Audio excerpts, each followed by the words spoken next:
Dan here with Drywall Solutions, and this time we are fixing this. Got a little video there I want to show you. Y'all check this out. There was originally a wall here. They removed it, and it's got some funky texture on it.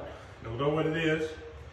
But anyway, we are going to bring you along for the ride. Y'all want to check it out? We're going to put some mud on it, and we're going to try to texture it back and make it look better than what it does. But anyway, hang in there and we're going to get her done.